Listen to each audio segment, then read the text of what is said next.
Hello everyone, welcome to my channel.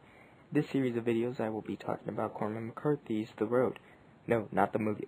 That. The 2006 release novel. Many of you are probably here because you clicked on the link from my blogger channel, but for those of you who didn't and want to read my word commentary, I'll put the link in the description.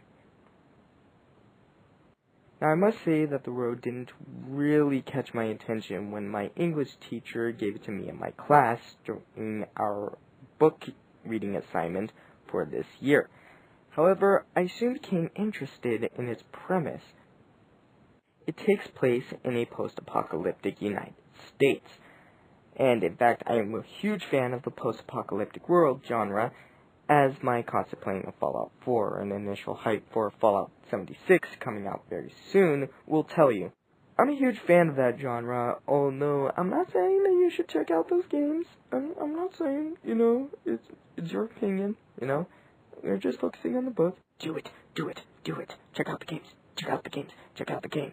Anyways, I will be talking about the characters and how they developed in the first 33 pages. Primarily about the man. I already talked mostly about the boy in my blogger word commentary. Again, link in the description. For those of you who don't know The Road, there are two main characters that we are focusing on and are introduced to. That is, the man and his son. Yet the author doesn't give them any names or anything. Wait, really? Hang on, let me see.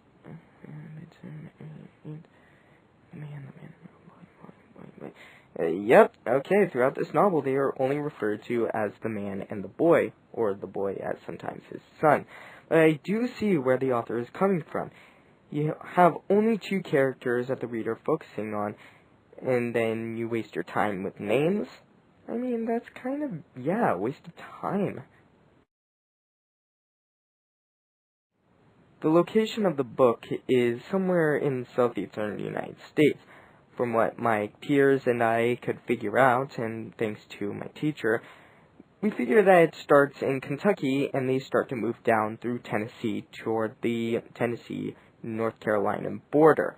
The time is around autumn and probably October, as evidence in the book referring to the man thinking that it's October, but he isn't quite sure.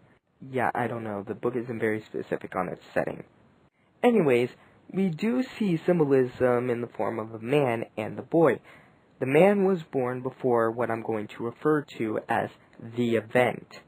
The man is a symbol of society before the event. He knows his way around the world and knows where the destination is, which apparently is the coast. He is smart in where to go, what to eat, and how to treat life. It's survival of the fittest, and he knows that he needs to take care of his son, or probably the boy.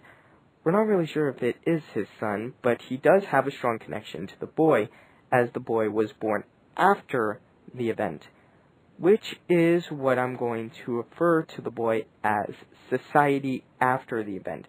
The boy is innocent, cautious, and hesitant when his father tries to introduce to him the world before the event. One example of this is when the boy is afraid of an earthquake. This is a comment that I did make on my blogger channel.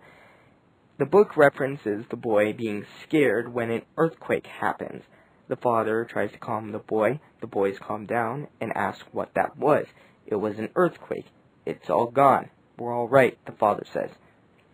The boy has a fear of the unknown instead of a fear of death and corpses, as various corpses are seen lying around and the boy isn't fazed by them, or shaken like his father.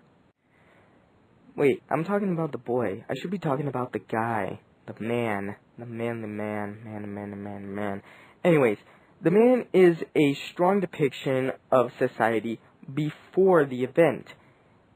He is, well, to a sense, cautious in his approach and how to approach the boy to life before the event.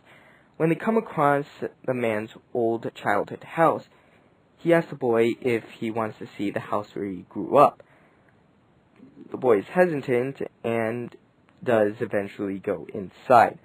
However, the man is a bit iffy. This is where I want to talk about POV, or point of view. Point of view is when a character is speaking through a third person, first person, or an external force. That is how the story is told.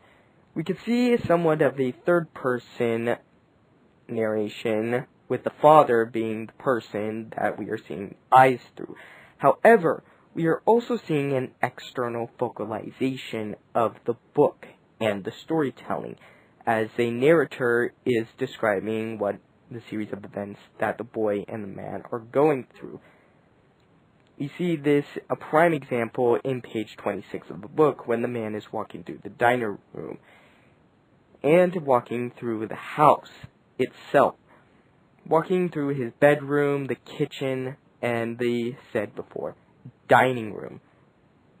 The narrator is describing the house, while the father later provides a more in-depth look at its surroundings.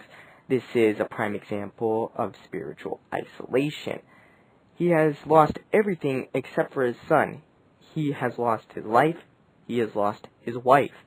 He has even lost his home and everything that came after the event.